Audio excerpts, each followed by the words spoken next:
The best bourbon branding lesson you'll ever learn might be coming from within a bottle. And we're not just talking about the label, it's what's inside that truly makes it unforgettable.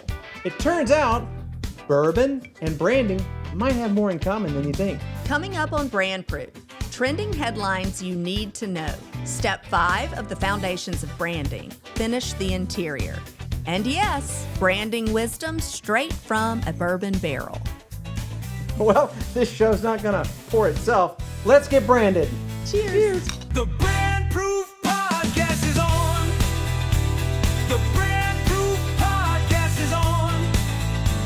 The BrandProof podcast is on. Here's the BrandProof podcast show. Welcome back to the BrandProof podcast, where we are helping small businesses elevate your brand. So how you doing, Lindsay? Oh, it's a great day. How are you today, Ryan? I'm doing great. You know, this morning as we were leaving the house, getting ready to come over here, we have an interesting thing that has been happening on the sidewalk before I get to the car. And I don't know why this is, because it's never happened in years before. But for some strange reason, we have slugs all over the sidewalk.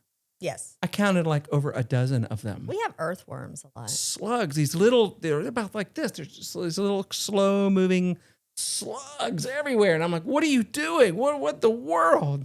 I think it has something to do with the rain. Of course, my daughter kind of freaked out, but it's happening more. So now I got to go call someone. And What? I have a slug issue?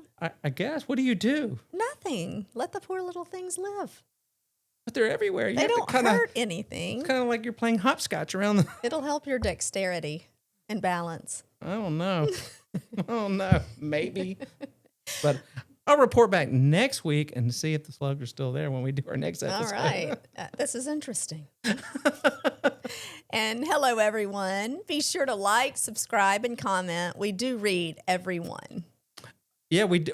You know, so much so that we've had several recommendations from people. I'm getting like texts now all the time of anything that happens brand or marketing related. Or bourbon. Or bourbon. Yeah, the recommendations for bourbon has gone skyrocketed. But, oh, hey, Ryan, this just happened in the news. You need to say this, or this just happened in the news. You And need we to love say it. that. So keep them coming. And that, I think that's awesome because, you know, more and more, as we keep doing these episodes, we're finally kind of telling people, hey, by the way, we do brand and marketing stuff, not just bourbon. Although a totally bourbon show based on branding would be awesome. Yeah. And we're kind of getting there in a way today. So if you guys at home could just provide more bourbon recommendations, we can have our own bourbon show too. Wouldn't that be awesome? That'd be fun. That'd be awesome. All right. Well, cool. Well, in the meantime, let's move on with the show. Okay.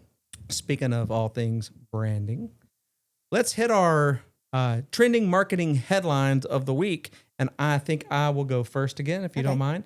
And this time, like we did last week, I picked out something that I thought was kind of cool happening in the world of marketing. And then you picked out your own story. And I did. I don't know what that is. And you don't know what that is. So, all right. Mine revolves around Columbia, the clothing line Columbia. Oh, yes. They decided to do their first, I don't want to say rebrand, but let's just say brand makeover in I think about a decade. Yeah. It's been a I while. haven't even noticed. Yeah. So, Courtney, can you pull up their website?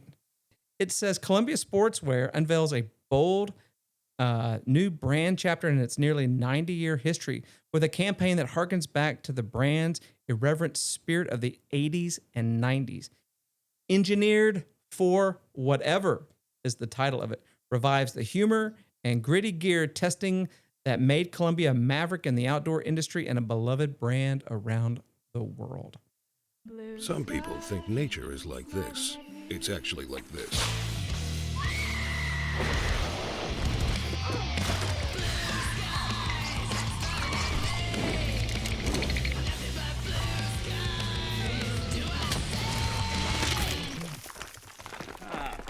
Not again.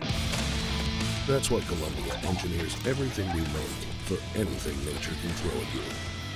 Columbia, engineered for whatever. All right, cool. So what'd you think?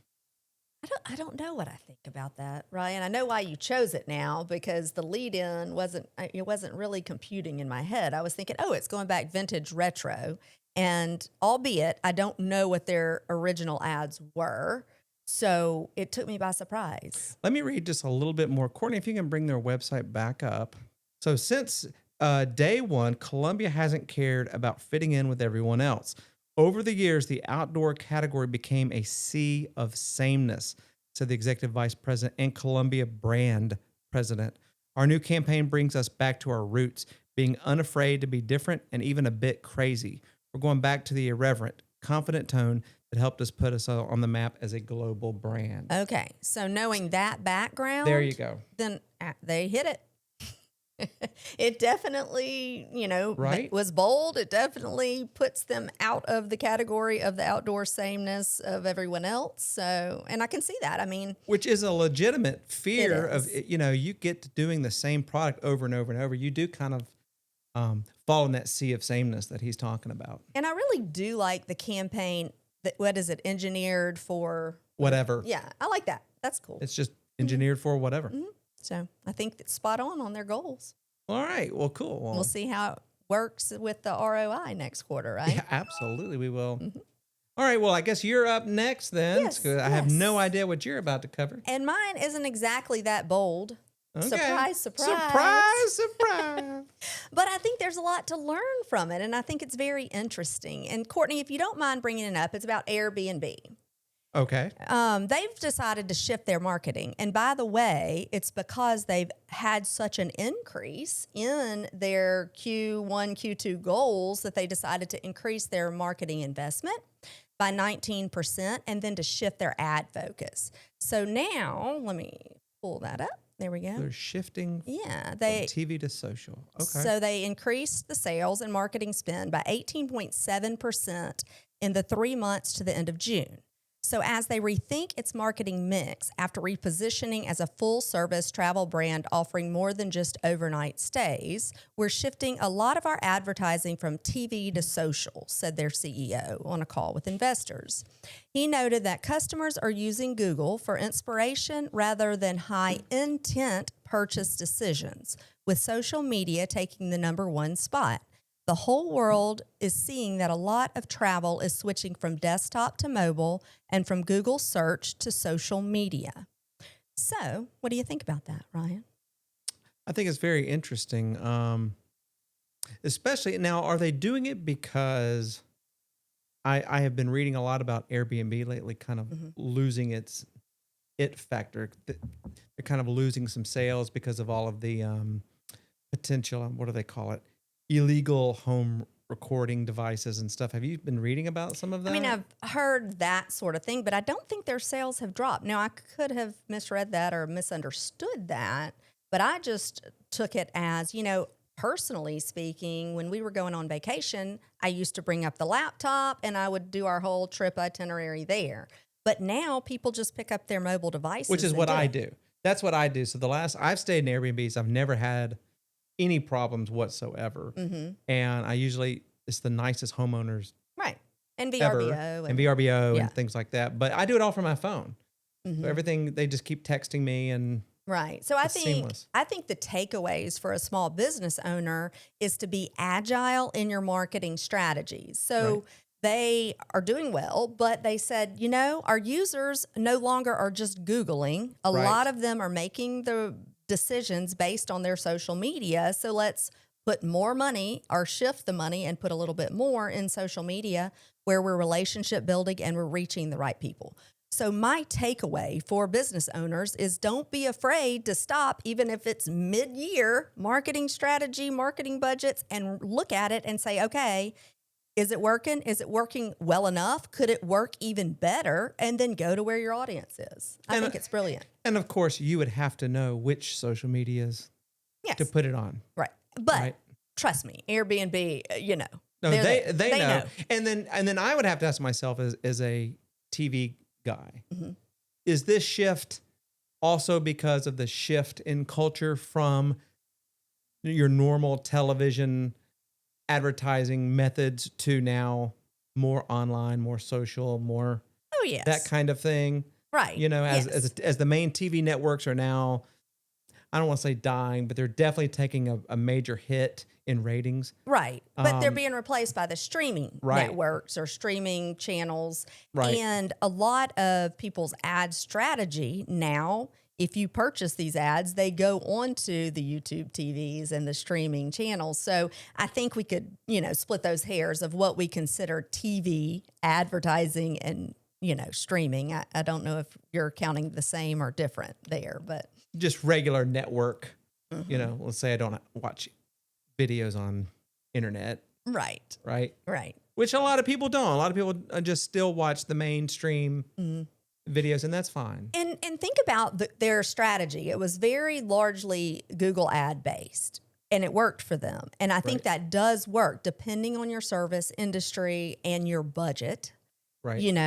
I do think Google or search engine ads work, but a lot of small business owners, it's quite pricey to do those ads or to do local service ads. And so I do see a lot of small business owners that I've worked with in the past that if they have a limited budget, they do get more reach and bang for their buck on social media, especially Meta, if that is their target audience, which is Instagram, Facebook, Messenger.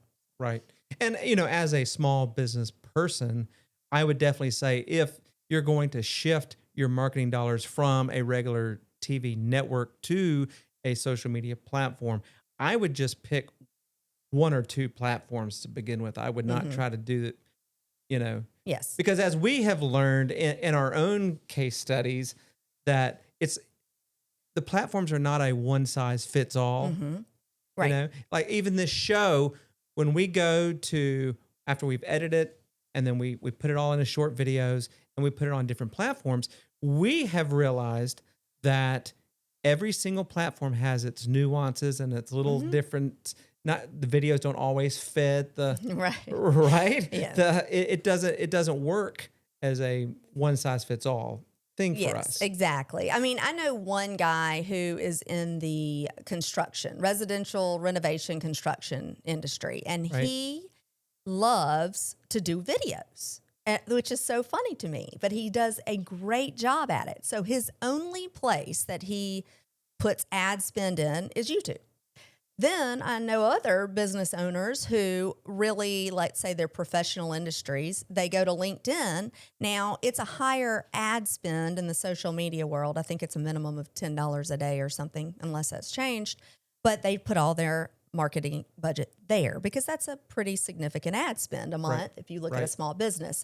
But the majority of small businesses I know, put it on Meta because you have such a comprehensive reach, not just on one, but multiple channels. Well, especially if you're trying to hit a certain demographic for, Facebook, which tends to skew a little older than most of the others, with the exception of. But you have Instagram there too. Right. You can do specifically on Instagram, or if you do Meta ads, you can do Facebook, Instagram, Messenger, like a lot. Yeah, from Meta, you can just do one post and then hit both platforms. Or one ad, ad or whatever you're going to do. You can hit both at the same time. And more. Messenger, Marketplace, a lot. So anything Meta related, right? That's cool. Anyway. Well, thank you so much for your You're welcome. trending marketing headline. I loved it. So far, we've built your brand's exterior, but now it's time to walk through the front door. Step 5 is all about your brand's interior. What do your customers experience once they come inside? Train your employees on your brand voice and tone. Why? Because consistency builds trust and credibility. Create a welcoming physical or digital space. Why? It turns visitors into customers and customers into fans. Use clear and helpful signage or instructions. Because at the end of the day, confusion kills conversions and leaves people frustrated. Now that you've walked through your brand's front door, how are you communicating on the inside? Teach customer service etiquette across all channels. That's in person, by phone, and email too. Why? Every interaction should reflect your brand's professionalism. Next, create branded email templates or phone scripts. Why should you do that? Well, it keeps your messaging sharp and consistent. Lastly, encourage team buy-in through ongoing brand training. That's highly important. And why is that highly important? Because a unified team delivers a unified experience. In step 5, the foundations of branding, it was all about finishing the interior, right? We've kind of come a long way so far with this whole foundation of branding series, if you will. We have. And I liked how in this step, it brings in the importance of how communications really play into your entire branding and your customer experience. Because how frustrated have you been when you go to someone's website and you can't get anywhere? You don't know easily how to get to the next thing you're trying to find. I just go somewhere else, don't you? Or what if you call a business and they answer the phone with either just hello or, yeah, this is Jim. Or you walk in and no one even says, hi, welcome to so-and-so. You know, you kind of feel like, am I supposed to be here? Am I, you feel like you're not welcome. But if you walk in and you have a smiling face and they're like, oh, we're so happy you're here today. Let me know if I can help you with anything. That right there breaks ice. It makes you feel like you're in a place you want to be and you might want to do business with. You feel comfortable. You don't feel guarded or defensive or what am I doing here?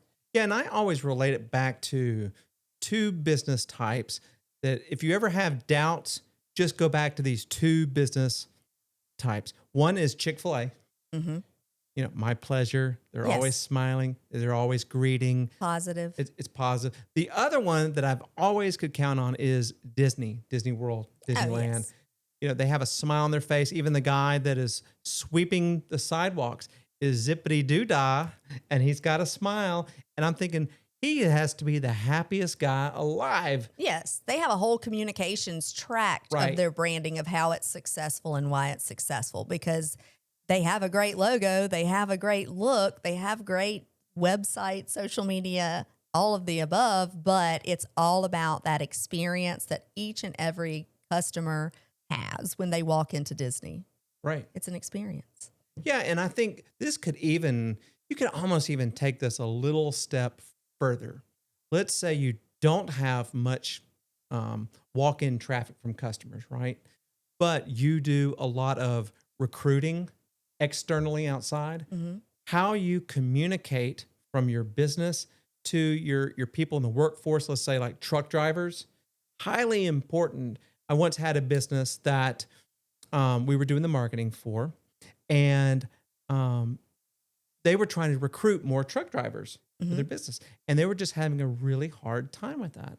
And one of the things that I noticed is that they just were not communicating really well with their own team, right? Their values and their culture within the main office building was not being translated out into the field, Yes. right? So what'd they do? And so we kind of worked with them to say, this is how you should talk. This is how you should train. If you have new recruits calling you, this is how you should, appropriately talk to them as well. And you got to make them happy. If you're out there recruiting new team members and your current team members aren't happy, you got to start there. You Right. know, they're your bread and butter. I'm always about, in marketing departments, boots on the ground. Right. How are your team members and employees? What is their job satisfaction? Are they happy? Are they not? Because you are going to have a better bottom line if you have team members that stay with you.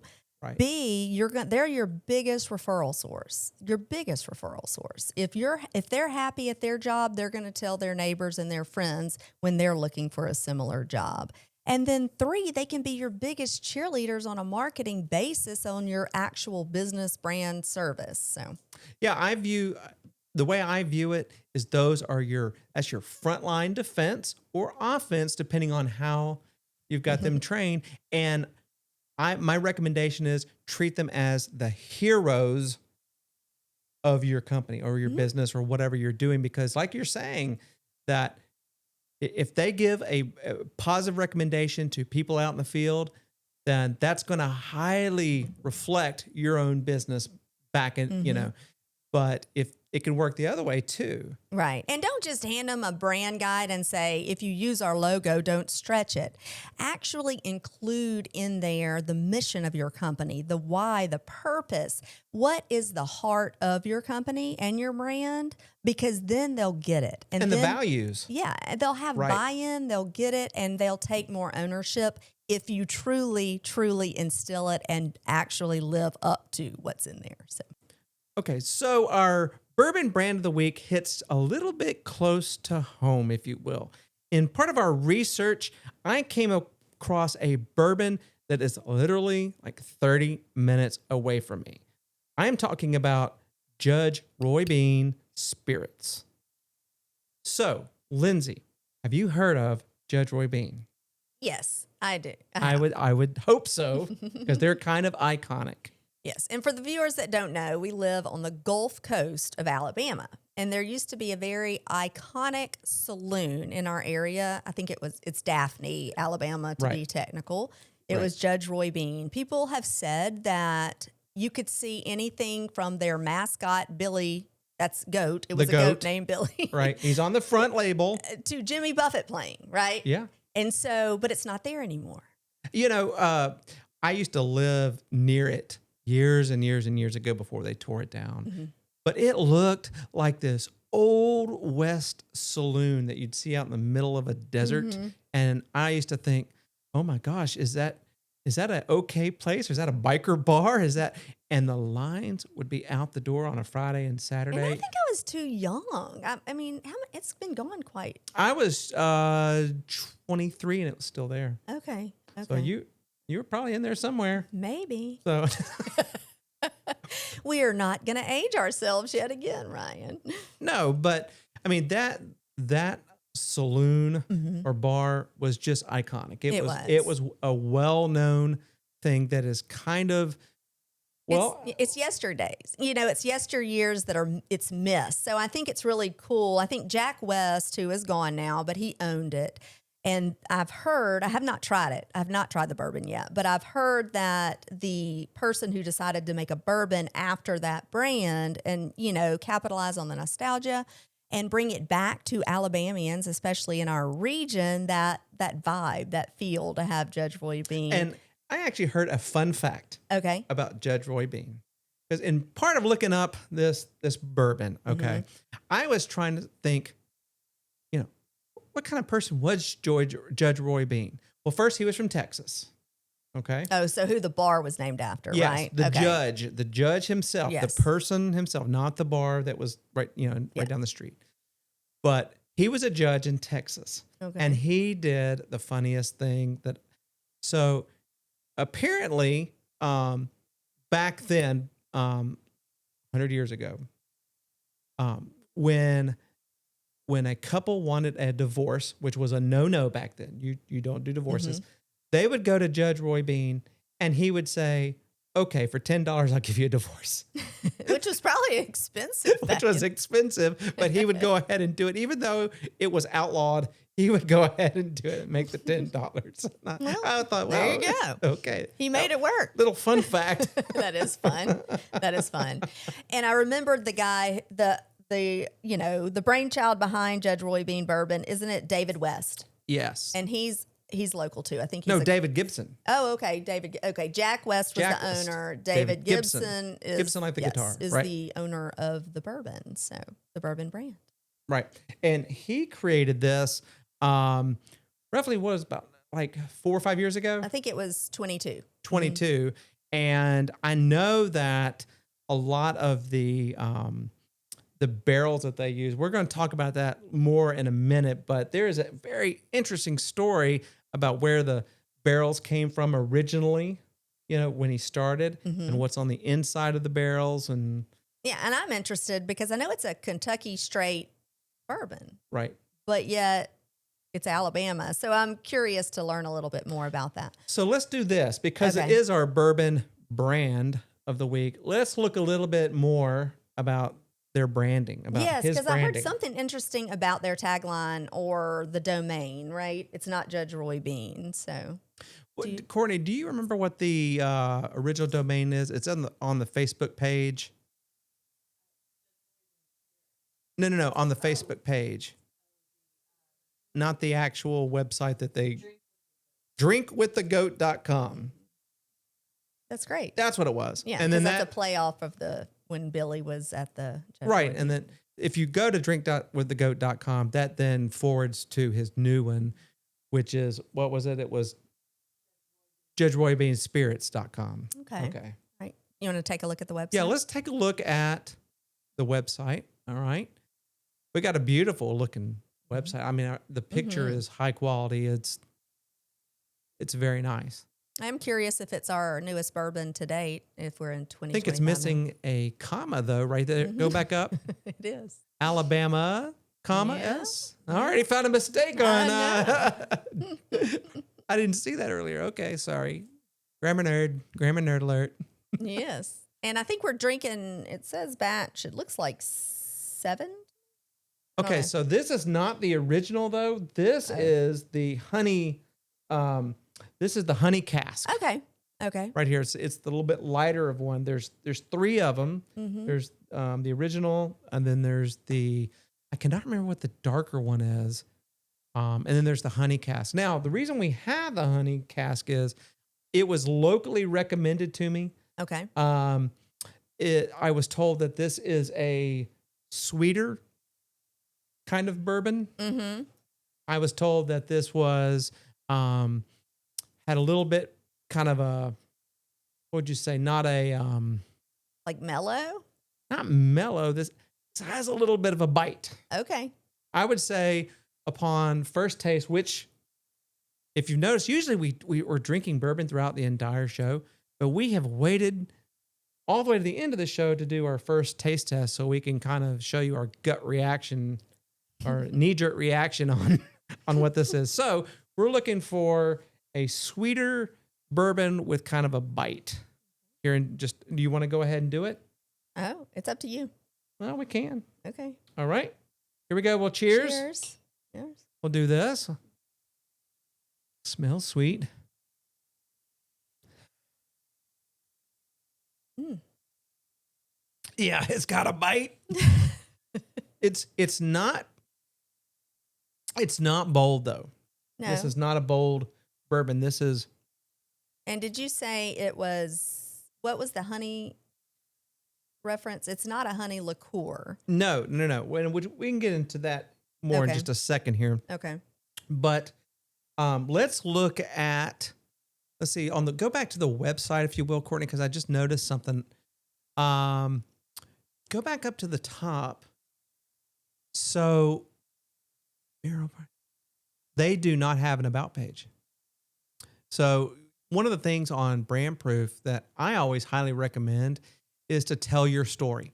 I want to know who you are. I want to know where you came from. I want to know what you believe in. I want to know what your mission statement is. I want to know, what your values are. And it's not on this website. Or if So it's there, we don't see it. we don't right? see it if it's there. So that's a little bit of an issue from a branding standpoint. This is us actually kind of self-auditing. Right. And in comparison, we can't really compare it to like the Frank Augusts of the world or the ones that we've gone through, because this is more a smaller bourbon company. Right. Localized. It's pretty much only sold in Alabama. Right. Now. So I could see where maybe their budget wasn't as much. Courtney, is there a page that shows where all their up at the top locations? There you go. Okay. Yeah. So there you go. To your point. To your point, that is just sold in Bama. Right. Alabama. I am curious what their social media looks like, since it is a branding show. All right. Let's pull up their social media. Judge Roy Bean. Here we go. Okay. So it's, at least they have Followers. presence out there. It's indicative of a smaller bourbon company. But it looks like they haven't updated in quite a while. It's been, I guess they're on summer holiday. And when we're talking branding consistency, like those photos right there just are beautiful, right? That is gorgeous. out of this world. And that was taken locally too. Right. And I would love to see more of the branding and imagery mirror that, right? And be more on brand with the fonts. But anyway, back to the taste.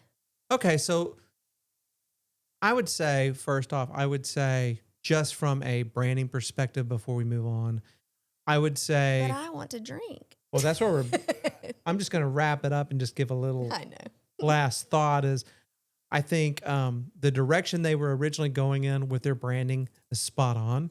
I think that it just needs to be updated as far as the overall brand and from the website and information. social media. I Yeah. agree. But anyways, little food for thought there. And the story is the story resonates so deeply, especially with people who have visited the area and locals. So I think they need to bring the story more into I it. do too. I mean, I could do a lot with just the promotion of the story and who it was and do some old black and white kind of stuff. Yes. You know, it can be kind of fun with it. Right. The nostalgia would be great. So, okay. All right. Well, cool. So let's move on to the actual bourbon of the week, which is we're sticking with this same brand and we're going to do a taste test. Let's break it down and see what's in the bourbon that we're actually drinking here. Okay. Okay. So first thoughts now. You just tasted it for the first time. What's your initial reaction going? My initial, I think,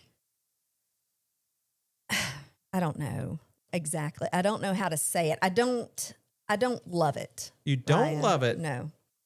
Is it too sweet, not bold? Is it not? I like the smell. Like the smell has a very sweet smell, like a almost like a honeysuckle. Like if you think of a honeysuckle, like you're on the side of the road. I taste the undertones of the honey, and I just feel like it's a little too charred taste and a little too much bite in it's not smooth enough for me and for my taste. I just feel like the tastes are kind of fighting one another. One thing I like about this is I like how they came about this particular flavor. Because like you said, this is not a honey liqueur. This was actually barreled in localized honey barrels, right? From actual bees. The honey was emptied out and then the whiskey was put into that. So that's the flavor. It's still got that flavor of the honey, right? But it's just not the typical. It's a sweetness. Yeah, you can tell there's a natural sweetness infused. So I'm glad that it's not so sweet like a liqueur. Right. And the cool story about the pecan barrels that they used was they used the old barrels from Hurricane Katrina, I believe is what I read.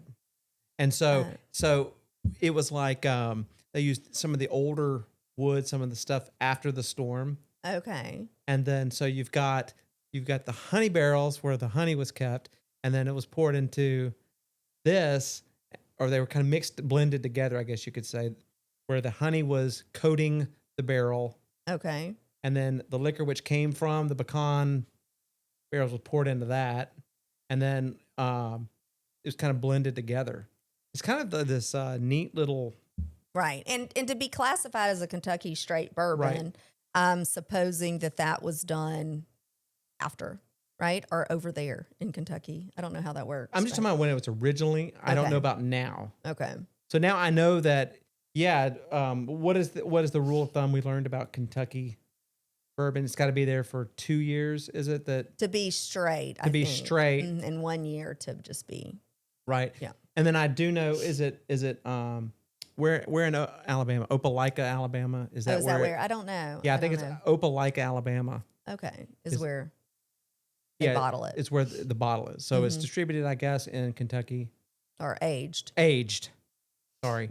Again, we are not experts in bourbon. But we're trying to getting be. there. We're trying to be. So comment what we get wrong and right. What about that? I mean, we are loving this whole bourbon segment. And for those of you who are watching, thank you for your patience with us as we drink ourselves into a stupor. Right. But anyway, if I were to rate it on a 1 to 10 scale, what did I give last week's? I can't remember. 6 or 7? Yeah, I think you gave us. I think I gave it an 8. Maybe, I don't remember. Penelope, right? Yep. If I'm And this is sweeter than Penelope, what we had last week. Right. I mean, I think the brand, like the actual logo, brand, story, name is, I think it's an 8 or a 9. But the taste of this particular honey cask bourbon, I would give it about a 4.5. I am finding that upon initial first taste, it had kind of a bittery bite to it. It has some sweet undertones, but as I keep sipping on it, it's kind of mellowing out to me now. It doesn't, the bite is not there. I'm not saying that it's up there. I'm going to rate it up there with a Penelope and things like that. Nothing is Blood Oath. Nothing is Blood Oath. And if you haven't seen that Blood Oath episode, you really should, because I went to my local liquor store not too long ago and asked them about Blood Oath, and they had not even heard about it. And it's so rare. It's the one that it was extra distilled or aged or whatever it was in tequila barrels. And it was phenomenal. And to have such a high proof. What was the proof on? Do you remember? No. Well, I'll have to look at break, but. Well, this Judge Roy Bean is 92 proof. Okay. Yeah. I don't know. I think Blood Oath was 98, but I'm ballpark in there, but I think it was pretty high. But to be so high, it was so mellow and it was so smooth and it had so many different layers. At first you kind of just felt a little, you kind of could tell the tequila infusion, but then it took you on so many different notes and layers. I loved it. And we didn't rate that, but Blood Oath would be a 10. It would be on the Blanton scale in Lindsay's world. It's pretty high up there. I mean, I couldn't stop chugging that sucker. Yeah, gulping. I mean, gulp, gulp, gulp, gulp, gulp. But anyway, so we just thought that we would look for something a little bit more unique this time, a little bit something more local than what's a your name rating? brand. If I would do this, I would probably stick it right in the middle, about a 5. Okay. You could get me with 5.5 because I do think that if I was at just an average party, nothing special, and was handed this, I could walk around and drink this because it is mellowing out. It's it's nothing that's going to put me on the floor or anything. And I've heard great things about their original bourbon and the barrel strength. So I do want to try it. Because maybe just for me personally, the whole honey barrel thing isn't working. So. Maybe not. It is a little different for you guys at home. It's a little bit different for sure. But in the meantime, I guess we'll wrap up this episode. All right. And like we always do, Courtney, roll the outro. Well, that's a wrap for episode 8, and a whole lot of bourbon, branding, and a little bit of marketing too. And before you go, tell us in the comments, what are you doing to finish the interior of your brand? Or if you have any ideas for future episodes, we would love to hear them. And don't forget to subscribe down below. But in the meantime, stay bold, Stay you. and get branded.